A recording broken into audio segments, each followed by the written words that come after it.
trying to see if I can capture my hiccups. Apparently I can. Normally, I'd sell this video.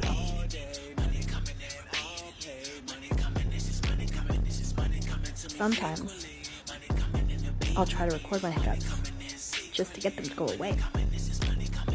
It's usually very successful.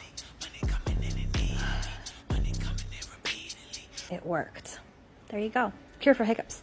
Try to record it. And if you can't, well, you can sell it online. Yes.